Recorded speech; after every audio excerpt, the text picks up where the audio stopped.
Bonjour, mon nom est Caroline Douville et j'ai été invitée à commissarier la deuxième édition de Mémoire de l'avenir. Donc, qu'est-ce que c'est Mémoire de l'avenir?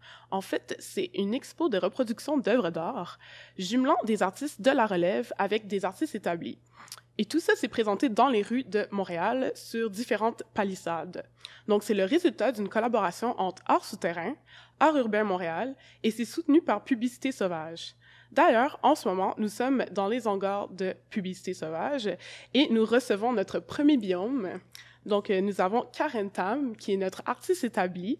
Elle travaille principalement l'installation, la sculpture, le dessin et le textile. Elle a reçu sa maîtrise de la School of Art Institute of Chicago, pardon. Elle a reçu son doctorat de la Goldsmiths University of London. Elle est d'ailleurs aussi représentée par Hugues Charbonneau. Salut Karen, ça va bien? Bonjour, très bien. Sinon, nous recevons aussi Tongjo La France, qui est notre artiste de la relève. Donc, en fait, elle travaille sur l'altération d'archives familiales. Donc, elle a reçu son bac de l'Université Concordia en Beaux-Arts et elle a exposé notamment à Toronto, Montréal et aussi à Québec. Et en 2022, Yel a fondé un collectif qui s'appelle Sovgong. Et en fait, ce qui est vraiment spécial avec ce collectif, c'est que c'est la première organisation par et pour les adoptés francophones de la Chine. Donc voilà, donc on peut commencer avec la première question. J'avais des questions à vous poser. Donc, en général, lorsque vous travaillez, quelle est votre démarche? Je ne sais pas par laquelle des deux qu'on peut commencer, là, mais peut-être on peut commencer avec Karen, vu que tu es artiste établie. Quelle est ta démarche? Et puis, j'ai des sous-questions aussi que ça pourrait comme peut-être te guider un peu. Donc, c'est quoi les enjeux qui te motivent? Quelles questions te poses-tu? Et aussi, où cherches-tu tes inspirations? Oui. Merci pour toutes ces questions. Premièrement, j'étais toujours inspirée par ma famille, leurs expériences d'être des immigrants à Canada, à Québec, à Montréal depuis 1908. Et c'était quelque chose que j'ai très intéressée parce que de faire des recherches et les liens entre la Chine ou la communauté sino-canadienne, sino-montréalais, sino-québécois, avec, the host. Well, sorry if I can say the host, but not necessarily the host, the settler society and community, et juste pour voir comment les gens ou la culture populaire, occidentale, comment ils interprètent ou misinterprètent ou misinterprètent la culture chinoise depuis le XVIIe siècle, le XVIIIe siècle, avec la chinoiserie et tout ça. Et pour moi, les dernières années, j'étais très intéressée en comment les espaces peuvent nous, ou peut-être je peux dire, l'expérience du corps quand on entre dans un espace ou dans le cas de mes œuvres dans les installations, comment ils nous informent sur une communauté, sur leur histoire, leur expérience. Alors, oui. Et sinon, je me demandais aussi, comment tu choisis tes médiums des fois? Tu sais, des fois, tu fais un peu des reproductions d'objets et tout, comme qu'est-ce qui te fait aller vers le papier mâché ou aller vers le textile ou aller vers... Alors, c'est un peu quelques raisons pour mes choix de matériaux et aussi si je le fais en installation ou en sculpture ou dessin, ça dépend sur l'idée d'un projet spécifique. Mais aussi, je veux travailler avec l'idée que la matérialité, c'est une façon de... I'm not sure how to say it in French, but it's the materiality, in a way, can be racialized. So it can ouais. stand in for the racialized body, the racialized experience. Donc, tu veux dire, la matérialité peut être racialisée d'une manière. Oui. Et chaque objet que je choisir inclus dans une installation, il y a une raison. C'est pas it's not that it's just a table, you know, mais c'est peut-être une table que le professeur de peinture de ma mère l'a fait dans les années 1980, ou peut-être il y a le jeu de mahjong ou les vinyl records qui viennent de l'année 1940. Et c'était it was owned by an immigrant. C'était un immigrant qui possédait l'objet, parce que c'est des objets trouvés mixés avec les objets que tu crées toi-même. J'aime beaucoup d'avoir un mélange des objets que j'ai trouvés ou que j'ai empruntés de la communauté, ou même d'une collection muséale avec mes sculptures ou avec mes fausses antiques que je crée avec, comme tu as dit tout à l'heure, avec le papier mâché ou des autres matériaux. OK, super. Merci beaucoup pour cette petite intro de ta démarche artistique. Et qu'en est-il de toi, Tongjo? Ben, je dirais que c'est quand même vraiment relié avec ce que tu jasais, que dans les objets, ça parle de qui on est, que ça parle qu'on soit racisé ou non. Puis je dirais que moi, qu'est-ce qui m'inspire dans ma démarche, c'est de chercher un sens à mon héritage chinois, parce que j'ai été adoptée. Donc, c'est vraiment une relation différente que j'ai avec les objets. C'est comme si je me sens foreign des objets. Éloignée, un peu étrangère. C'est ça, vraiment. Objets. Comme si je peux vraiment pas comprendre le sens. Puis moi, c'est par l'apprentissage du mandarin que j'ai réussi comme à plus m'approcher de ma culture. Puis c'est vraiment, je dirais, dans ma pratique artistique, tu sais, je travaille le textile, je travaille la restauration d'archives photographiques, puis je fais aussi de la performance. Donc c'est toutes des choses qui m'inspirent pour être un peu un pont pour ma recherche identitaire, parce qu'il y a beaucoup de choses que j'ai de la misère à mettre en mots, qui ont pas de mots encore.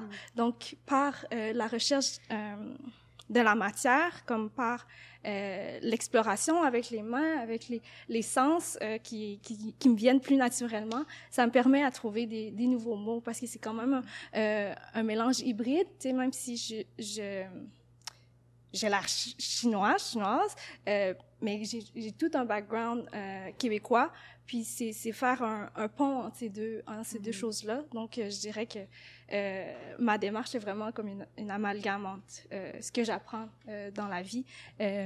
Puis ouais, je sais pas si ça répond exactement Oui, ça aux répond questions. vraiment bien. Puis c'est intéressant que tu utilises le mot hybride, parce que je trouve que c'est la source en général de la création.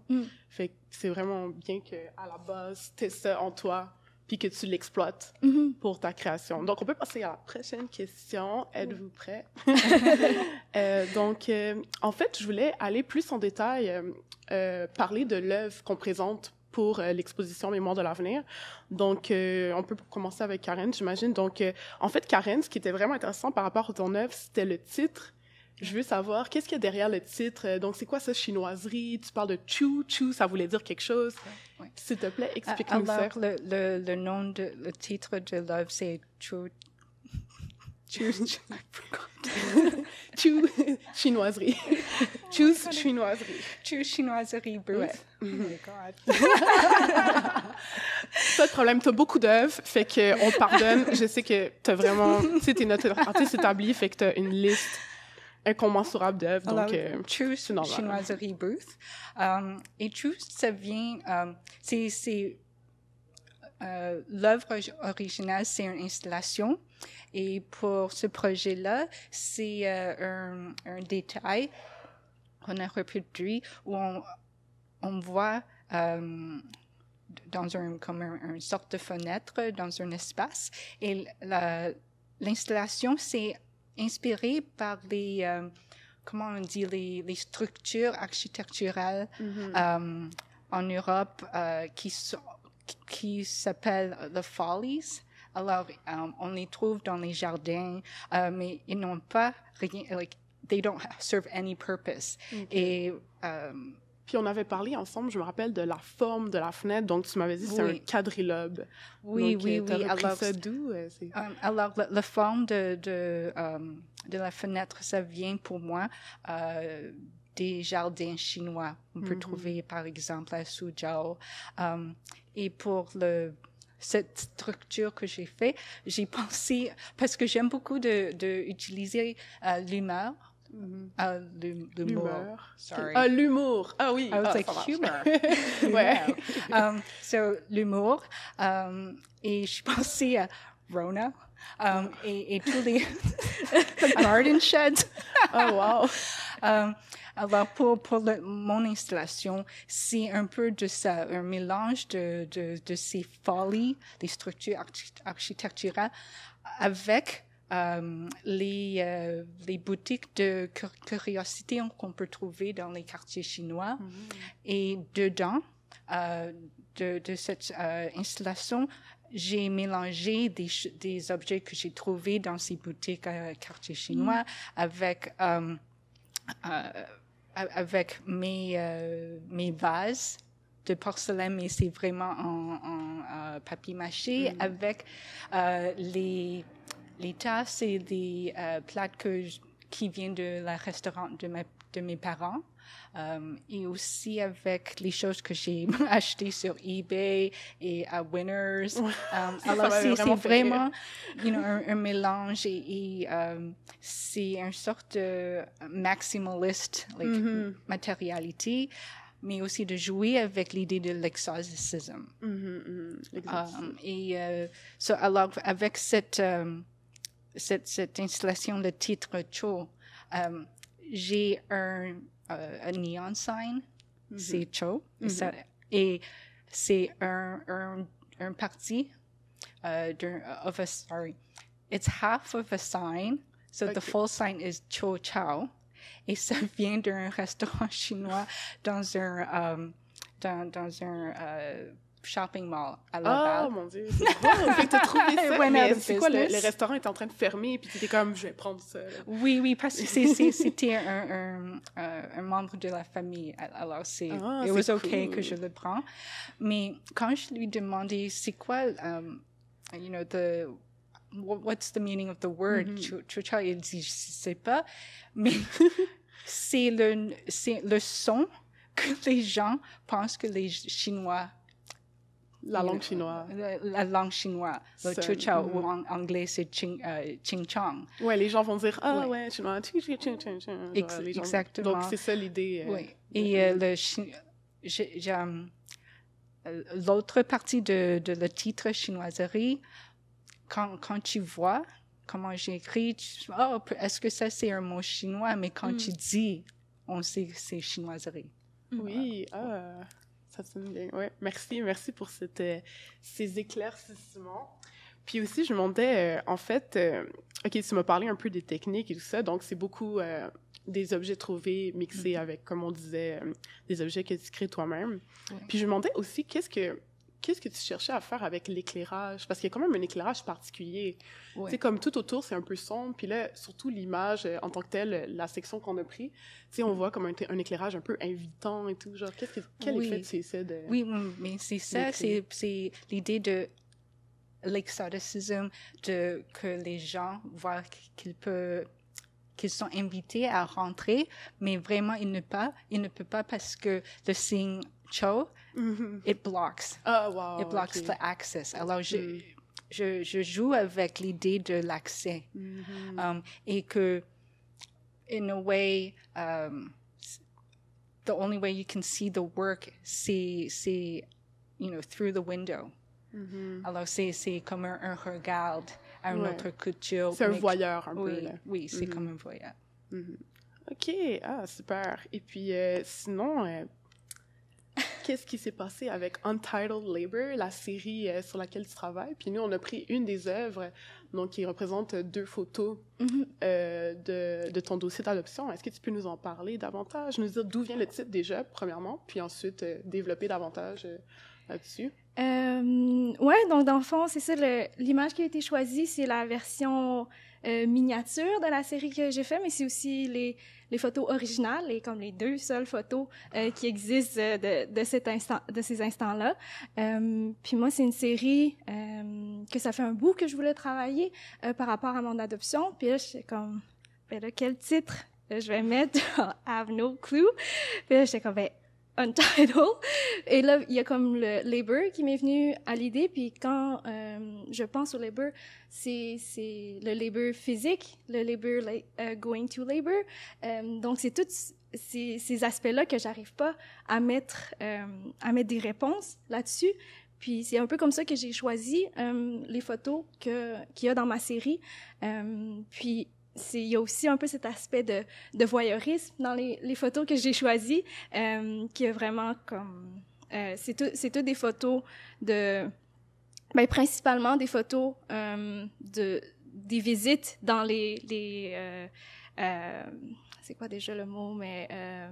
C'était une sorte d'atelier, non? Ouais, comme Ben, spécifiquement, ces photos-là. Ouais, exact. Puis, dans le fond, c'est pour donner un peu un contexte, c'est que mes parents sont venus en Chine m'adopter, puis il y avait comme tout un horaire vraiment comme précis, fait comme si c'était vraiment ficelé et ready to go.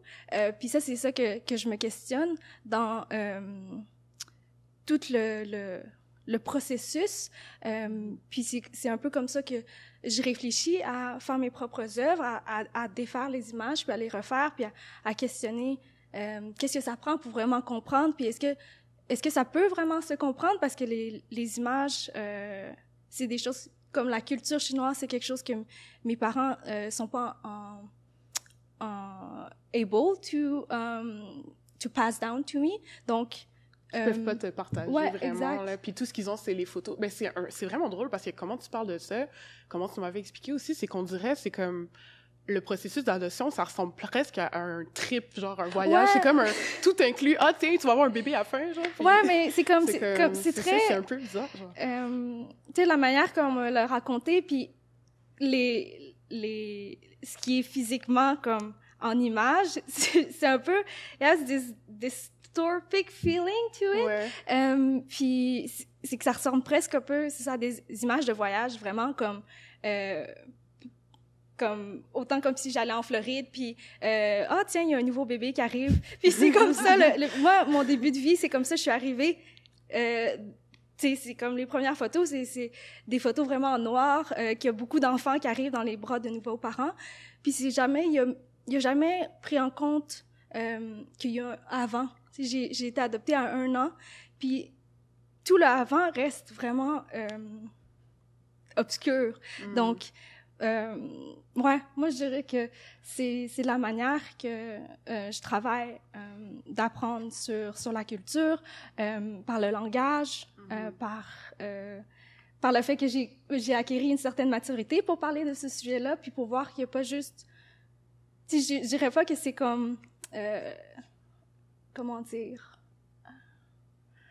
Je dirais pas que c'est... tu sais, que je suis pas... Je veux pas dire... J'ai genre le mot grateful, mais je veux pas dire grateful. Puis c'est pas... c'est appreciate. Mais c'est comme... parce que je parle beaucoup avec des adoptés, comme tu as parlé. J'ai confondé avec des amis le collectif Sauvegarde, qui est pour et par des adoptés. Puis, comme ce qu'on réalise, c'est vraiment... Ben, qu'on sait déjà un peu, parce qu'on en discute souvent, on est imposé de this, like, endless gratefulness. Parce que c'est comme, ils t'ont sauvé. C'est ça. Puis il n'y a jamais le après. Puis, tu sais, le corps a des souvenirs, tu sais. C'est comme... Je pense pas que ça se défait si facilement que se laver la peau.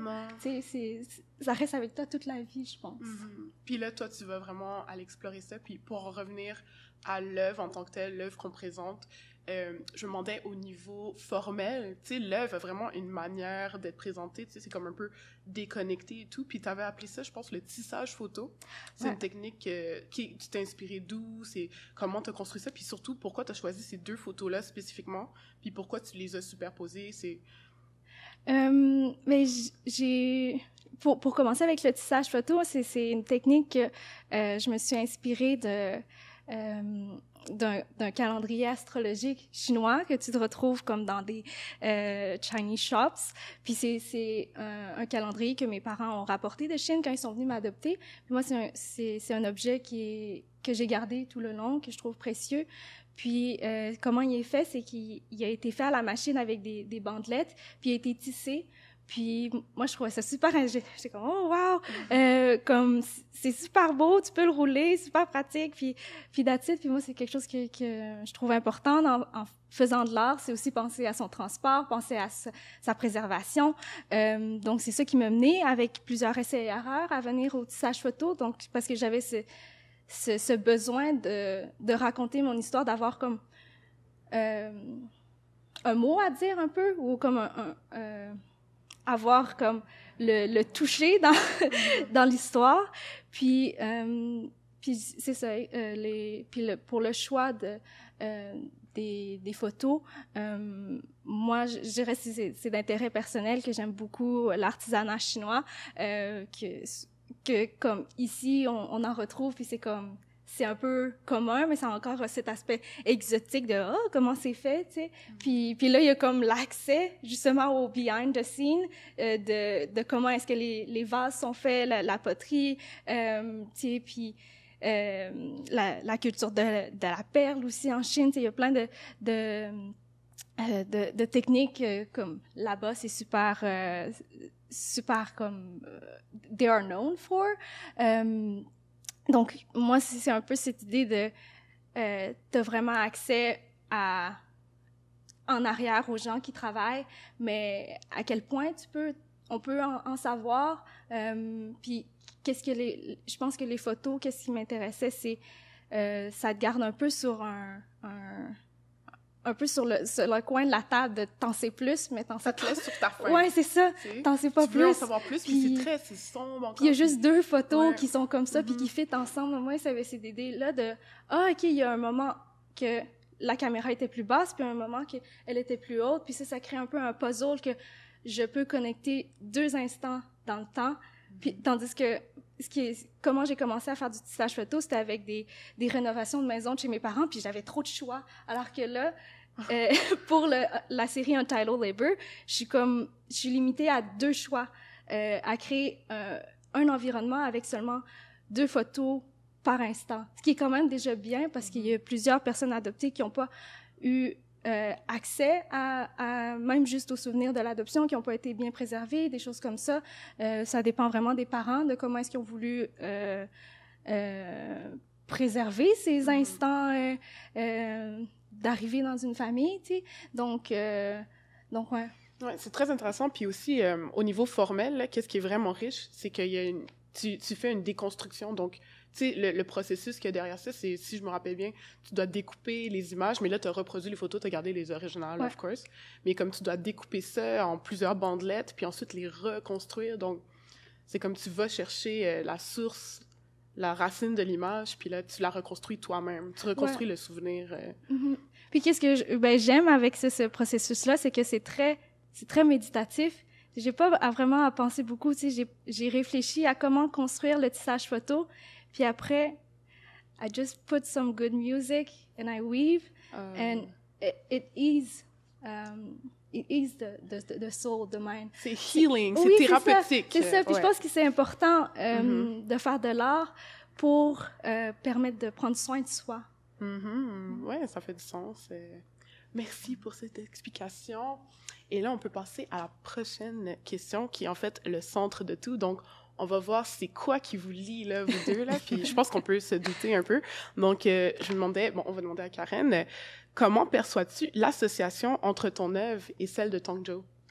Oui, j'ai pensé à ça, réfléchi sur ça, et bien sûr, c'est pour nous deux la recherche sur l'identité, mais aussi comment on peut faire une connexion avec the cultural heritage, in a way. L'héritage culturel.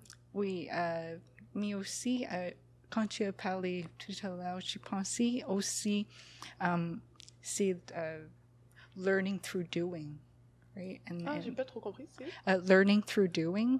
Doing, ah oui, apprendre à partir en faisant, apprendre en faisant, ok, parfait. So I think that's like one thing that's really strong, like in both our works, is like learning through making, through doing, et à la même fois, that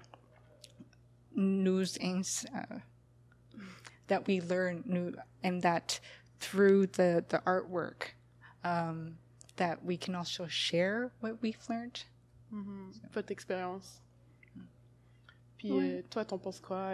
Non, c'est vrai. Ben moi, ça fait longtemps que comme ton travail m'inspire, puis je pense que ça l'a influencé aussi mon travail, puis je me suis toujours questionnée comment est-ce que je peux pass down mon héritage chinois si ça se résume à rien comprendre, tu sais. Puis c'est comme depuis 2019 que j'étudie la langue, puis que je m'intéresse un peu plus, puis ça, c'est tout un bagage, puis je pense que c'est important, comme dans ton travail, ce que je perçois, c'est de permettre de plus comprendre la culture, puis qu'est-ce que et tous les petits aspects autour, de pas juste s'arrêter aux objets, mais de réfléchir à qu'est-ce que les objets contiennent, puis comment est-ce que ça peut permettre à la communauté d'en savoir plus, pas juste les gens qui connaissent pas à propos de la culture chinoise, mais même juste les personnes de la communauté. Il y a beaucoup d'apprentissage à faire, puis majoritairement pour la diaspora. Puis c'est comme si une nouvelle forme de langage. Puis ça, je crois que ça s'interrelie aussi avec ma propre recherche. Ouais. Oui, et aussi, c'est un peu, on peut dire, notre contribution à une histoire de l'art de la diaspora, ou histoire de l'art sino-canadien. Aussi, je crois pour nous deux, like in different ways, c'est de mettre en lumière des expériences et les histoires qui étaient qui ne sont pas si connues. C'est de mettre la lumière sur le côté un peu opaque, comme tu disais, avec tout le processus de la leçon. Tu sais, personne ne connaît ces choses-là, là. Puis toi, en tant que diaspora aussi, tu dois avoir aussi tes expériences. C'est les objets que tu prends, tu me dis, il y a tout le temps une sorte d'histoire derrière. Donc, c'est ça, vous allez chercher des souvenirs, des histoires, puis vous les mettez de l'avant pour nous faire profiter de ça aussi. Oui, et de créer comme les contrepoids. Ouais, ça marche. Les contrepoids à des histoires et des archives officielles. Ah oui, mais c'est vrai, parce que les archives officielles, les trucs officiels, tu sais, c'est tout le temps des gouvernements, puis souvent, ils sont même pas chinois eux-mêmes. Tu sais, l'image, quand ils créent une image de ce qu'est la Chine, de qui sont les Chinois, il y a pas... C'est pas nécessairement vous, là, qui... Mais c'est soit la Chine directement, ou soit ici au Canada, des gens qui sont pas chinois, peut-être. Donc, c'est intéressant de se dire que vous avez les deux, puis là, vous pouvez montrer une totalement différente vision, là. Puis, ouais. Donc, on peut passer à la prochaine question. Donc, en fait, je me demandais, par rapport à ce projet-là, tu sais, c'est un projet d'art public, c'est quand même intéressant, vos œuvres sont présentes comme ça dans les rues, tu sais, les gens les voient, puis... je me demandais, qu'est-ce que vous pensez du fait que c'est présenté comme ça dans l'espace public? Quel impact vous pensez que ça pourrait avoir sur les citoyens? C'est l'accès à l'art, c'est plus grand, c'est un public plus général, et it's a way of bringing art, you know, to everyone. Et je trouve que c'est pour les musées ou les expositions dans les galeries, les gens doivent they make that they have to go inside. Ils doivent faire un effort. Oui, et ça prend un effort. Et je crois que pour beaucoup de gens, ils sont gênés d'entrer dans ces espaces. Oui, Ils pensent que, je ne connais pas vraiment l'art et tout ça. Mais je crois qu'avec ce projet, les autres projets très similar to this, it brings it out to the people. And, si tu juste marches dans la rue, you can just come across art. And I think that's like a wonderful way of reaching out, public access or outreach. Ouais. Et tu penses, qu'est-ce que t'en penses, ton jeu? Ben, je pense similairement à Karen, là. Je trouve vraiment que c'est intimidant de mettre ses œuvres aussi dans des espaces de galerie, puis là t'as comme un moment pour y aller, puis faut que tu te déplaces, alors que là c'est ça, c'est comme l'art vient à toi d'une certaine manière. Puis c'est ça, moi quand j'ai commencé le tissage photo, j'avais peur d'utiliser des photos, j'avais peur de prendre l'espace, puis là c'est comme l'inverse, j'en vois à plein de coins de rue, puis je suis comme oh my god. Là, t'as pas le choix de la continuer, ouais, la série. C'est ça, j'ai comme là j'ai plus le choix, faut vraiment que je prenne de l'espace, puis c'est un moyen de travailler aussi sur tu sais, parce qu'on est des créateurs je suis en tête des créateurs de l'ombre. Non, mais c'est vrai que c'est un peu mystérieux, les artistes, là. On est tout le temps dans nos studios, on est quand même pas mal seuls, souvent, aussi, là. Puis c'est vrai, t'as raison de nous appeler créateurs de l'ombre, je trouve ça drôle. Ben parce que habituellement c'est les musiciens, les chanteurs, les marques populaires qu'on voit sur les affiches, puis là c'est de l'art visuel, donc ça vient jouer avec la perception qu'on a de l'art public qui s'affiche dans les rues. Oui, ce qui est vraiment drôle, c'est que moi, les feedbacks que j'ai eus, il y a des gens, ils me disaient « c'est tellement cool d'avoir quelque chose que c'est pas de la pub encore, là. » Le monde est comme tanné de se faire bombarder de pub, puis là... Je crois que aussi c'est une autre... Ça nous donne une autre définition de l'art public.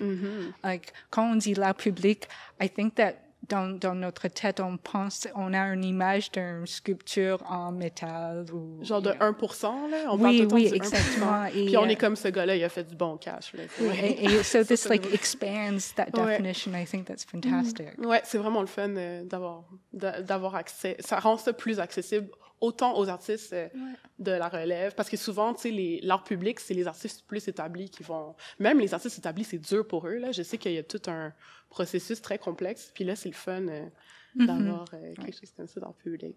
Donc, je pense qu'on a pas mal fait le tour. Et puis, en fait, je voudrais inviter tout le monde qui écoute le podcast en ce moment à aller écouter les autres épisodes. Donc, on aura 2 autres épisodes qui vont sortir avec les 2 autres binômes. Donc, voilà, je vous invite à aller sur le site web pour voir tout ça. Donc, le site web, c'est Art Urbain Montréal. Donc, vous pouvez même juste googler Art Urbain Montréal, Mémoire de l'avenir. J'ai pas l'adresse exacte, là, mais vous pouvez googler ça. Puis vous allez trouver. Et ben c'est ça, je vous invite à aller voir ça. Puis aussi, pour savoir où exactement sont les œuvres sur les palissades, on a exactement les coins de rue et tout ça. Donc, vous pouvez aller voir l'exposition aux emplacements en tant que tel. Donc, merci beaucoup à vous deux de vous être prêtés à ce jeu d'art public et de questionnement. Donc, merci beaucoup d'être venus. Et voilà. À la prochaine.